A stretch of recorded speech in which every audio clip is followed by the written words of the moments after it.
Good morning, everyone. I want to thank you for joining us today and in our panel here. So this is the first breakout session for the day, and this is Christians' response to violence, stigma, and lack of care for women in different areas. And it's a topic that I think is in the news every now and again, but quite often we really don't realize how much of the stigma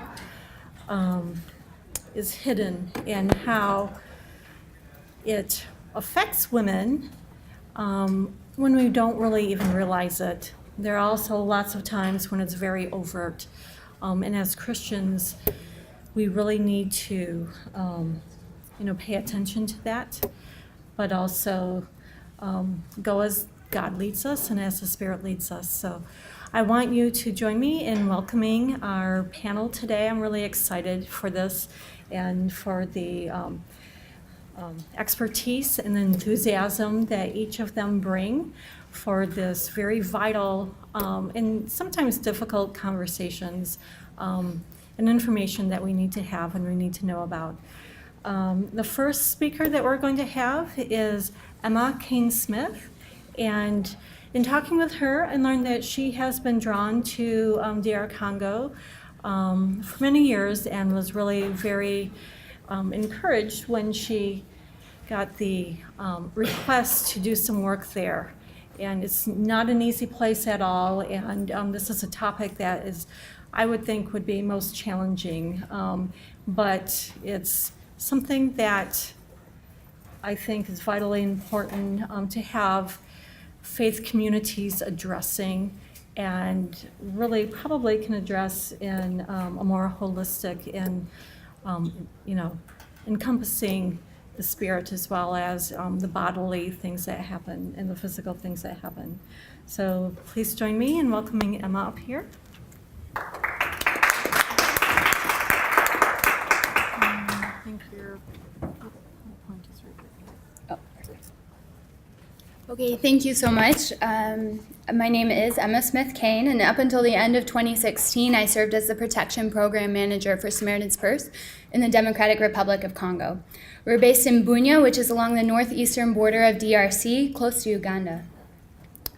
SP's office in the DRC has been operating since 2009, where it was established to respond to the the Lord's Resistance Army crisis in northeastern Congo.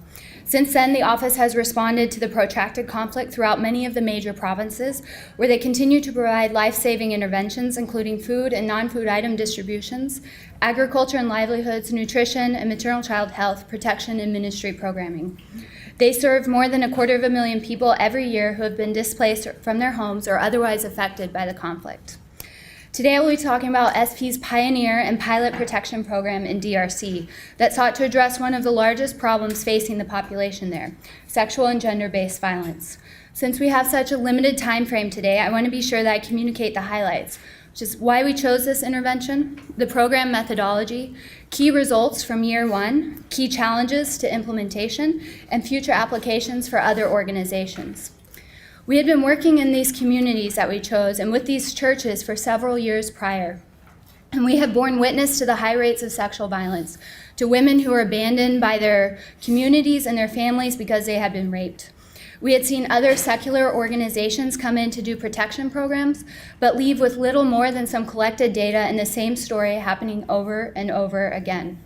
We wanted to go deeper than just surface level responses. We wanted to address the stigma and engage the survivors of sexual violence, but we also wanted to engage the perpetrators and the enablers. We wanted to tackle the root causes. We knew this wasn't the same as doing a general food distribution. It wasn't the same as distributing medical supplies to a clinic. This was about heart change, and it was going to take a long time. The situation for women in DRC is dangerous for a variety of reasons. The first is a protracted conflict, which has seen more than 5 million people killed over the past 2 decades. Local rebel groups vying for power and control of resources indiscriminately rape and kill to keep control of local populations. Rape by men unknown to the community, whether rebel groups or official armed forces, is often done under the influence of witchcraft and is so brutal that has created communities of women throughout the country suffering and dying from fistula. In my tenure as Protection Program Manager, I would receive a weekly summary email of all of the human rights violations reported in our surrounding area. Rape was the most common violation, with hundreds of incidents reported in a single month, at least a dozen of which were always of girls as young as 18 months old and women as old as 90. Women and girls are most at risk as they work in the fields to produce food for their families or when they go in search of water or firewood. Unfortunately, violence against women within the home can be just as brutal as the violence they face outside of it.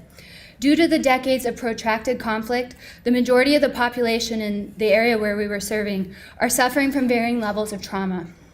Rape and death has led to the breakdown of traditional family structures, leading to a surge in domestic violence.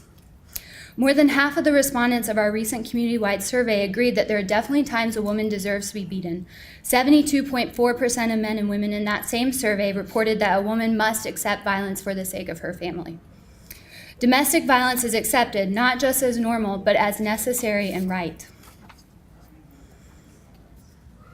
Although much of the sexual violence has been and continues to be conflict-related, deeply ingrained societal beliefs and misinterpretations of key biblical texts also underpin these cycles of gender-based violence, as well as prevent women from denouncing the injustices committed against them. For example, you'll see the second quote here on the slide, which came from a woman in one of our focus group discussions. It says, "Man was made in the image of God, woman in the image of man." This common misinterpretation of Genesis 1:26 through 27 enables much of the violence because pastors preach that men are the only ones made in the image of God and their wives just a lesser copy. Men proudly announce that it is their God-given responsibility to discipline and control their wives. More than 80% of the population of DRC identifies as Christian, rendering it impossible to effect any lasting change for the protection of women and the prevention of gender-based violence without including the church, the strongest institution and a gatekeeper of culture. The church, which should be a safe space for survivors of all forms of violence, is instead perpetrating violence, preaching toxic and harmful theology from the pulpit every week. In many churches in that area of Congo, if a woman has reported a rape, she can receive a lifetime ban from partaking in Holy Communion. Communicating to her and to the community that the violence committed against her has irreparably damaged her. If an unmarried teenage girl is impregnated, either through rape or through consensual sexual activity, she is prohibited from attending church services. So, knowing all of this about the context of the area in which we were planning to work, we set out to build a program that would not just respond to the instances of sexual violence or to the domestic violence, but also to empower the local church to create a more protective environment for vulnerable populations, including women and girls. After explaining the goals and objectives, the local community named our program Project Ope Afinu, which in their local language means be still, as in Psalm 46:10, be still and know that I am God. The program had 4 major components, and I'll just briefly describe the activities and the rationale. The first was conferences and follow-up support for pastors and church leaders. Pastors in Congo often have very little opportunity for theological training. Many have not had even more than a few years of primary school. So through this program, 90 church leaders received training at 4 different 2-day conferences that were focused on various topics such as God's original design for mankind, how Jesus treated women, sexual violence and the Bible, the importance of being one in Christ, and how to recognize when we allow our culture to influence our theology. We also worked through issues of trauma and how trauma affects not only how we portray the gospel to others, but how we react to certain instances of violence. The second was the formation and training of protection committees. In order to get more help to the survivors who needed it most, we held elections for Mwanga groups. In Kiswahili, Mwangaza, or in the local version, Mwanga, means light or illumination. The elected members of these committees, which were gender balanced, also received training on available health, spiritual, and legal resources for survivors of protection incidents. They were trained on confidentiality, trauma, and spiritual care. They also received training on how the Bible shows us we are to respond to those who are hurting, focusing especially on the fact that each person, whether male or female, child or adult, survivor or perpetrator, is still made in the image of God. The third was male engagement through our Watetezi model. Watetezi in Kiswahili means defender or champion. In each of these 3 communities where we worked, we identified 10 men who were receptive to these ideas about gender equality. Then we worked with them through monthly trainings and follow-up support, and then they in turn reached other men and boys with these same ideas. In addition to the biblical training that I already mentioned, they also received sensitization on culture and gender roles. They encouraged men and boys in their communities to alleviate the burden on the women, joining them in fetching water, harvesting crops, finding firewood, and the care of children. We also engaged in sensitization of children and youth, done primarily through soccer clubs, which were for both boys and girls education clubs. I'll just put up here briefly, and you'll be able to see it when the slides are put on the website, key resources that we use to develop our training, and I would highly recommend all of them for anyone considering a similar type of program. Due to the interventions planned by Project Opeafinu in 2016, the 90 church leaders who were selected and trained in turn reached 7,687 individuals with messages urging them to transcend current cultural norms that condone violence against women and girls. The church leaders took pride in highlighting in messages that God's original plan, found in Genesis 1 and 2, was for male and female to co-rule the creation and then for them to connect this to the restored equality and leadership through the sacrifice of Jesus Christ, which redeemed humanity. The 30 Watetezi reached 1,098 men and boys with messages about gender equality, encouraging those men and boys to take a more active role in childcare and alleviating the burden from their wives. The 86 individuals elected by a community vote to serve on the Mwanga groups assisted 46 women as they sought medical, legal, and spiritual support following a protection incident. 3,241 children and youth benefited from sensitization on biblical gender equality. Our time is limited, so I'll just continue on to the key challenges and obstacles to effective implementation. The first obstacle that we faced was certainly insecurity. The context in which we were working is extremely insecure. Knowledge transfer and conferences were less effective than they could have been because participants were periodically fleeing their homes, and then they would come back. And then because of another incident, they'd flee their home, and then they'd come back several weeks later. Our own team was ambushed at gunpoint, and all of our training materials stolen at one point. The second was deeply ingrained beliefs. Behavior and heart change cannot happen overnight, which is why SP is committed to this area of Congo for the long haul. Progress is slow, but as Christians, we are called to be present, to bear witness to others' pain, even when it causes us pain, and to pursue peace and justice. The third was programmatic design issues. You might notice that many of the resources in our pilot program were invested in behavior change communication for men through the Watetezi model. However, while many of the men were excited to embrace new roles and ideas, unfortunately not enough time had also been spent engaging their partners. So several conflicts arose between spouses and communities. Some women were ashamed to see their husbands doing traditional female roles such as bathing an infant. The fourth challenge was the high volume of protection incidents that we faced with limited resources available for those survivors' support.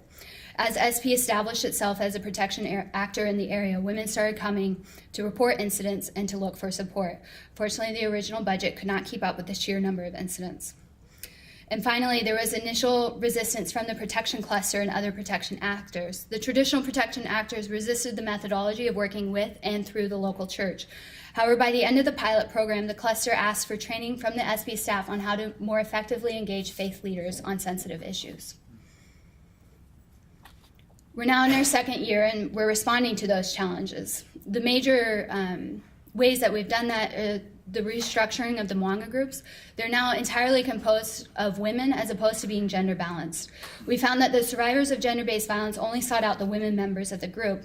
The Mwanga groups now have an additional task to serve as a counterpart to the Watetezi and to partake in active sensitization of women and girls on these issues as the Watetezi pursue sensitization of men and boys. We've also expanded the Watetezi program. There is such an enthusiastic response that the number of Watetezi has been increased. Men who saw their neighbors' marriages and homes transformed by these trainings wanted to participate as well. So currently, the Opeafinu project is in its second year, and we've expanded to a second geographical location. However, we firmly believe, based on our experience through this project, that we did not gain the results that we did or the transformations that we did without reason. This project took one of the ugliest problems facing our world today, violence and disregard for women and girls, and challenged faith leaders and churches to really grapple with their theology, to preach that women and men and girls and boys are equally made in the image of God, and to value each member of the community as such. Violence against women and girls is a universal issue, so biblical gender equality training for church leaders and the formation of church-based protection committees is relevant no matter where your organization works or what issue you're addressing. Whether it's combating human trafficking or advocating for girls' education, until we address the underlying assumption that men and women, girls and boys are not equally made in the image of God, then all forms of violence against women and girls will continue unabated. Thank you.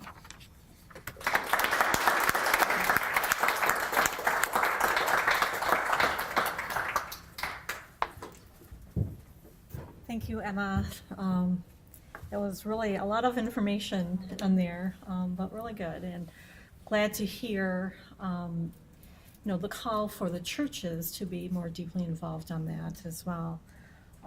We'll have a time for questions and answers afterwards, so we wanted to leave maybe about 15 minutes at the end of the session for that. So if you think of something, please jot it down so you can remember it, and we'll have time for that afterwards. And now I'd like to go ahead and, introduce Donna Terpstra. Donna is a fellow Michigander, so I'm very happy for that. Anyways, she has really felt a call to help women and girls as well, and in something that I think most men probably don't even think about. And so it's something that can really affect, especially girls during their education years, but also has a stigma attached to it. So Donna is with an organization called It's Our Mission, period. And I'll let her describe what they do and how they are helping women and how they view their bodies, and also, how the church can help with that as well. Okay.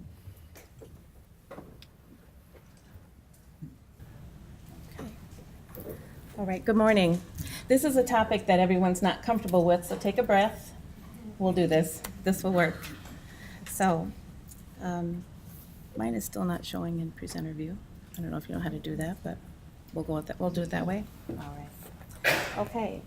What we value and what we treasure is where our heart is. The word teaches us that where our heart is, our treasure will be also.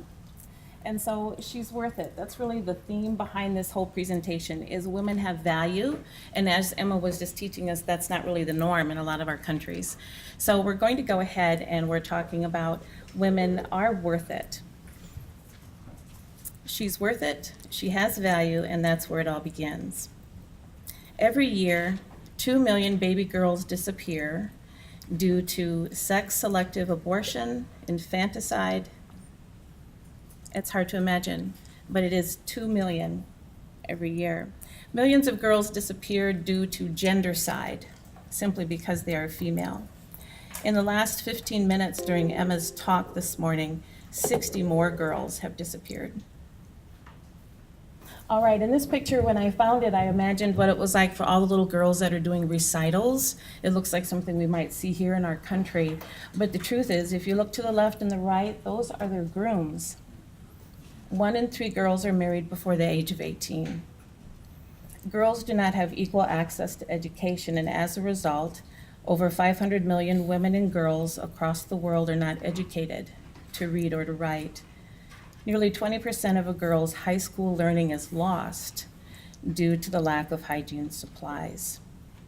There's an African proverb that says, "It's not what you call me, but it's what I answer to." And that's part of our vision, is to get them to understand it's not what people have called them, but it's what God has called them to be.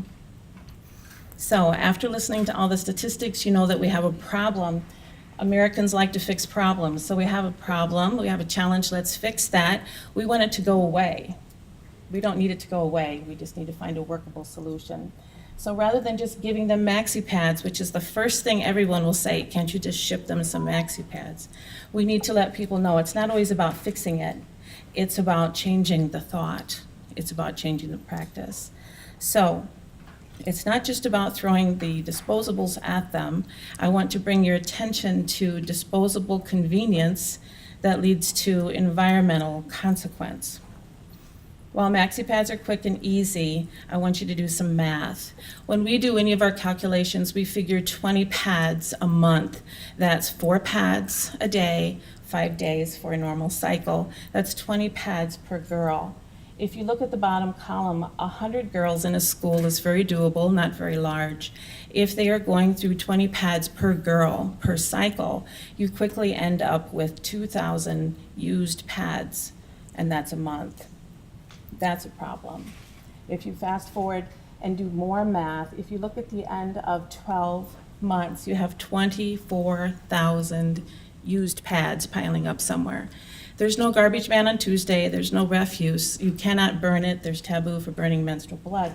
So what are we doing with all this refuse? Are we not just giving them one of our bad behaviors of being a disposable society? Disposable convenience leads to an economic consequence.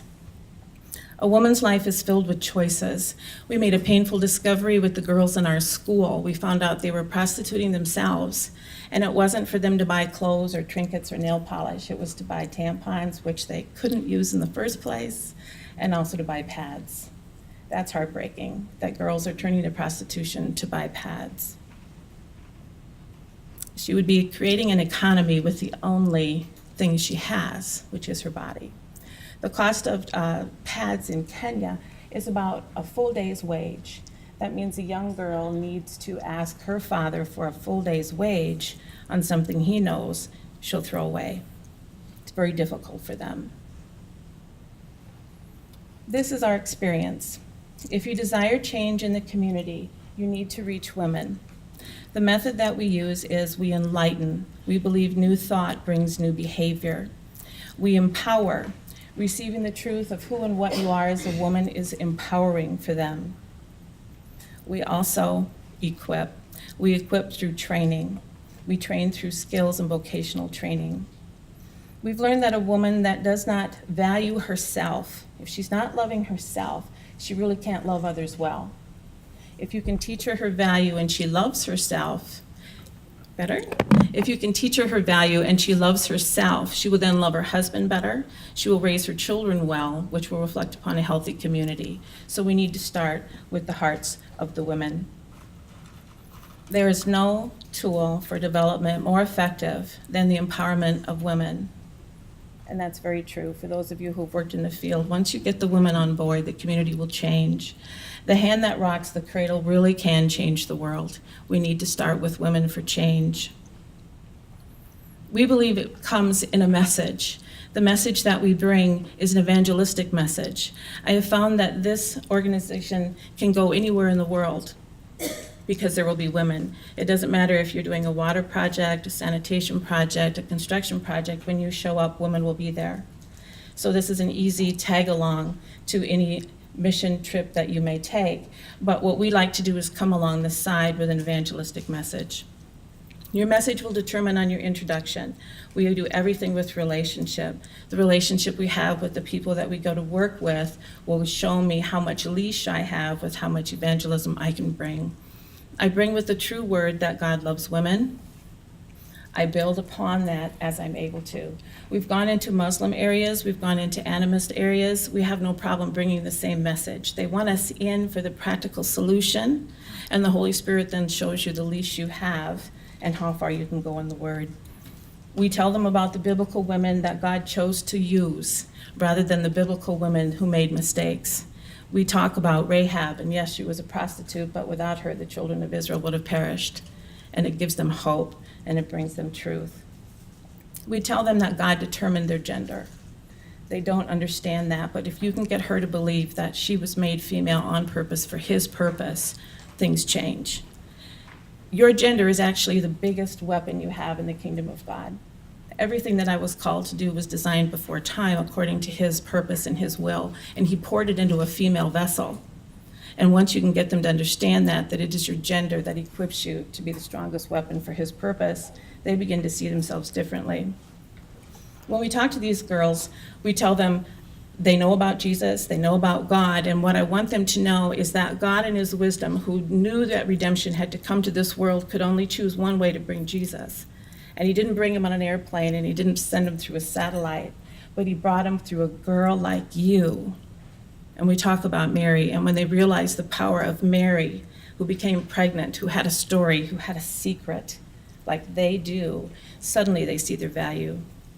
With the women, we go about it a little differently. This is a picture of one family of all the generations. And when we go into a Beautiful Woman seminar, we talk about the women and their worth, and that they do have a purpose, and that they can impact their communities. Once we finish the Beautiful Woman seminar, we then move into the training of the sewing of the reusable pads themselves. We only go into areas where we are invited. We have the local leaders invite. That way they invite the entire community. We are always one step behind and one step in back. We honor and always put their leadership first. We have them call us up from the back. We don't sit on a platform. We really want them to see that this is their community and we're just coming to learn and to help. So we have the local leaders invite them. They tell them that there will be a few women learning to sew, and the rest of you will all learn from these women once they're doing it. But today we're going to start with these. So we start with a very small, non-threatening group. We celebrate with biscuits and tea. We take 6 women aside and we train them. The next day, those 6 train the others, and we watch. And we carry the water, and we take the supplies. Training of trainers is to equip and train local women in the production of reusable, washable menstrual supplies. Each participant leaves the training with the basic skills to make her own supplies. What she finishes that day, she will use for herself. She will receive tools and notions in her kit. She keeps them along with the patterns, so she continues to make things after we leave. This is in Nicaragua. This is also with a training kit. We have a video that they can watch. I do not speak Spanish. I always tell people I speak pointer finger, so I can point to everything they need to cut until they sew and they work. So you don't have to know how to sew. You don't have to know the language. Sewers are very visual. Women are ingenious if you give them a chance, and they can do this without needing to read and without your being able to speak their language. When you see this and you know your people need it, you need to think about the beneficiary that you want to receive the product. Before you jump right into this project, you have to ask yourself one thing: do they want it as much as you do? We have to stop taking things in that we want to see happen. It has to be what they want. Can they handle it? And do you supply support after you go home? This is a program that does require a little sustainable support to get them on their feet. This is in Kenya, where they're sewing, and they're sewing by hand. You don't need machines. You can use needle and thread. It's very versatile, it's very site-specific, and I can't give you a lot of the details with our limited time, but if you want to come and see me, if you tell me what you have, I can give you a solution on how to put it into effect. So we've done machines, we've done hand sewing, we've done it a lot of different ways. At the end of the day, like these women, they've all made their own supplies. In this particular training, we supplied 3 machines, the notions and the fabric. We wanted to start a sewing center. That was their request. We spent half a day training them, and at the end of that half day, all of the women had made their own supplies. This was the exciting thing. This was in February. In March, we received these photos. This was less than 1 month later. One of the women we trained is there training 20 more women. Every month, they have another room full of women that they're training. What it cost us was 3 machines and an afternoon of sewing, and the belief that they can do this without us. So these are these women, and these are the women at the end of that particular class. The training of trainers revolves around the same type of teaching as the Beautiful Woman, and we start with your period is a curse, that basic lie. We need to break that lie. We need to bring in the truth. We need to remind them that God created woman, and he said it is good, and if it's good, it's not a curse. And if you can come in that straight and that simple and bring the word of God, you can bring in the truth. At the end of the training, they are impacted spiritually. They've received the truth. Emotionally, they've talked about their history and the pain of their periods, and practically, they now have supplies. One of the beautiful things when we do this is men, quite frankly, you don't want to be around, so you all leave, and it leaves all of us women in that room talking about our scars, our rapes, our assaults, our health issues, and they start to open up, and that's what you need, because as a woman brings that out into the light, healing can come in, and she's healed in another level. Never underestimate the power of a woman with a prayer and a plan. I like that. Think about that for a minute. I believe that this particular project was a vision that God gave to me, not that I was looking for it, but what he gave as this vision was that women can make a difference. They can make a difference in their community, they can make a difference in their country. If you can get a woman to love and understand her own value, you can get her to impact her family.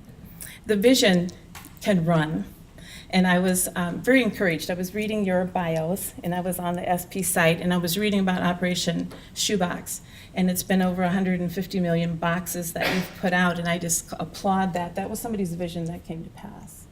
But I want to challenge you.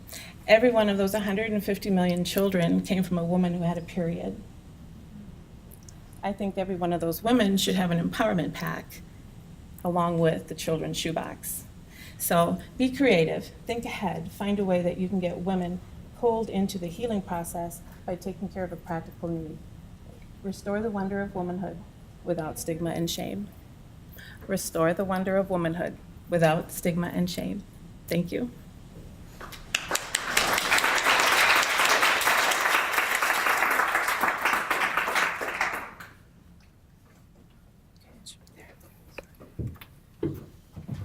Thank you, Donna. And that was a very practical, way to help and empower women and girls, and also to help reduce some of the stigma as well.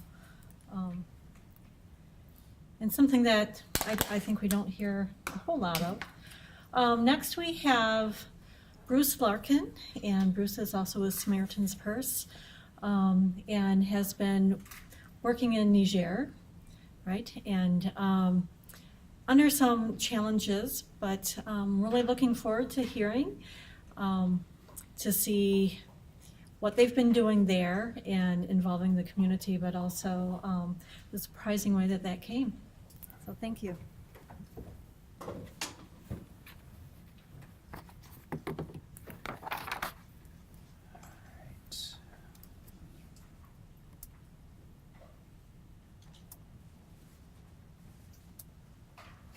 All right. Good morning, everybody. All right. So, as Amy said, my name is Bruce Larkin. I am the Health and Nutrition Program Manager with Samaritan's Purse in Niger.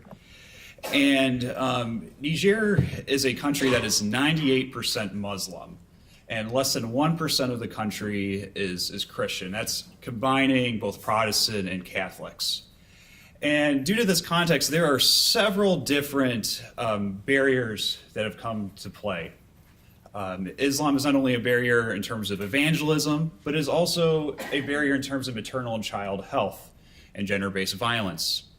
There is philosophy of fatalism, inshallah, if Allah wills.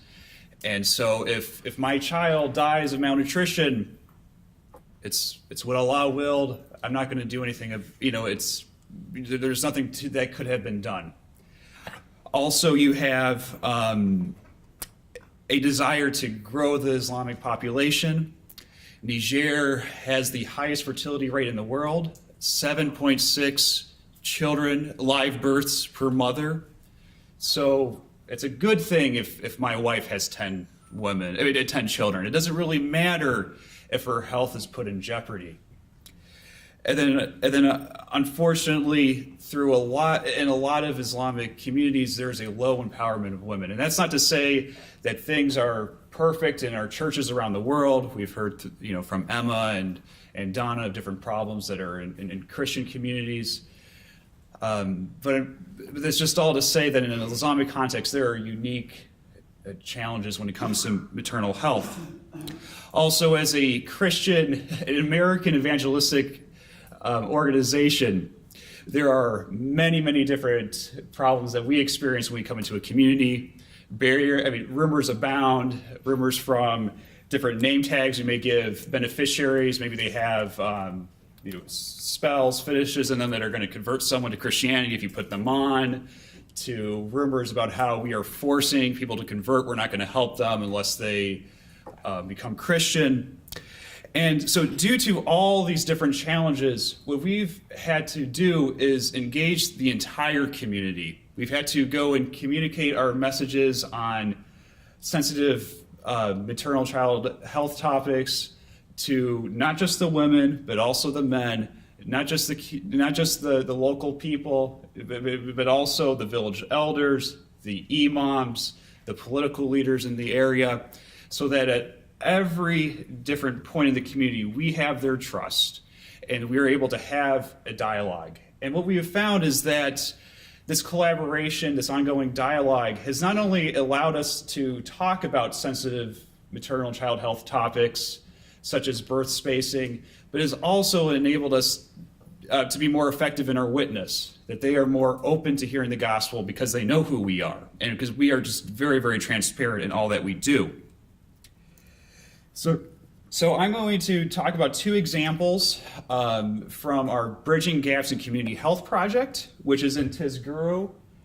It's highlighted in the blue circle there on that map. So it is roughly 40 kilometers or 25 miles from the Mali border. It's very isolated. All other NGOs doing health and nutrition interventions have fled the area due to insecurity. So as many of you know, Mali has been experiencing problems for a number of years, and Al-Qaeda in the Maghreb, which is the West African branch of Al-Qaeda, is very active and comes back and forth between the Mali and Niger border and attacks military bases and whatnot. And so it's just a very difficult area to work. The area has also experienced chronic food insecurity problems.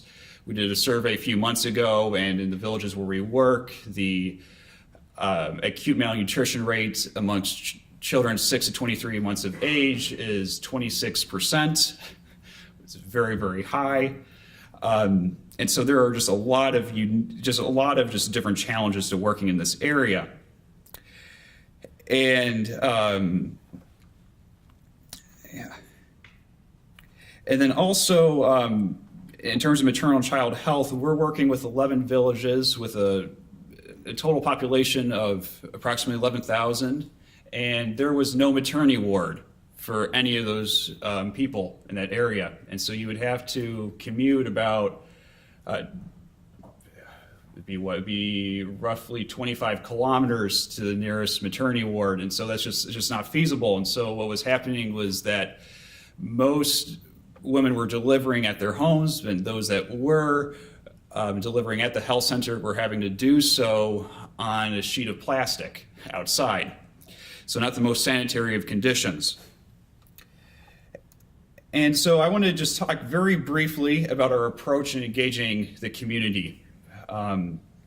So when we approach the community, we are very, very transparent about who we are. We tell them right up front that we are a Christian organization.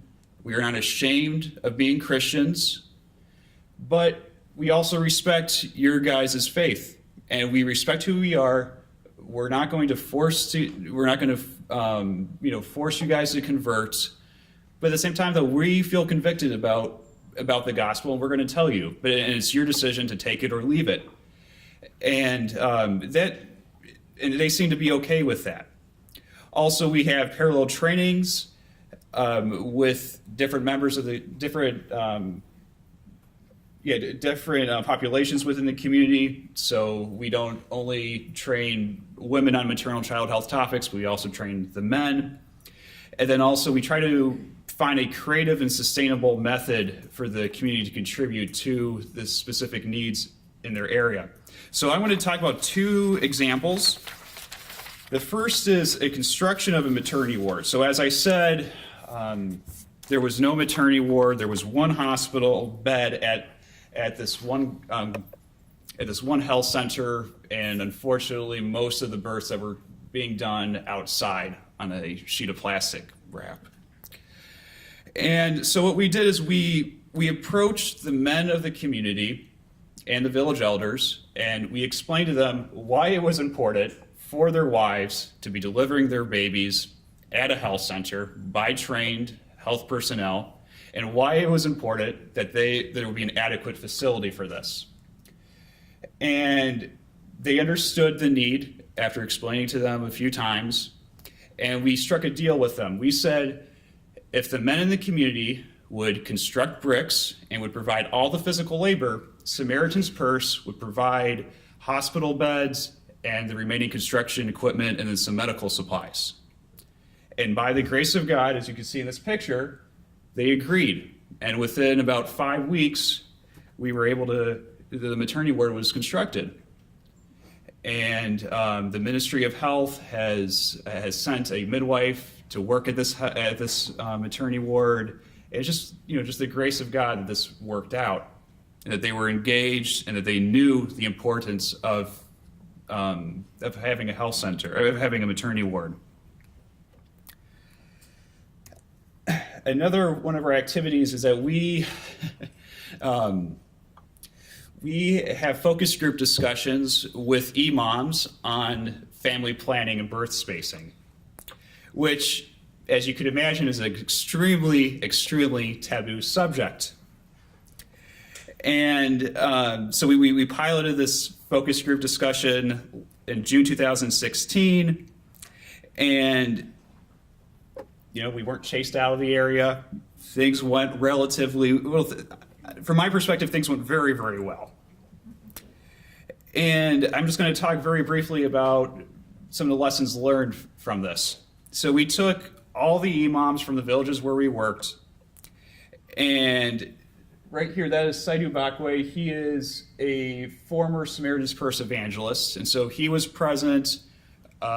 Some Christian SP staff members moderated the discussion, and then we had all the imams in the area. And we opened up with an interfaith prayer. So we had one of the imams pray, and then the evangelist Saidu Bakwe prayed. And that just broke the ice that, hey, these are Christians that are leading this discussion, but we respect who you are, and you guys are free to, we should be free to pray together, and there's going to be a mutual respect. Another thing that we did is that we emphasized that the purpose of birth spacing is not to curb population growth. And so that is just a major kind of misconception in the Nigerian community, is that family planning is something that was brought by white people in the West to try to stop the spread of Islam. And we say, no, it is not about curbing the population.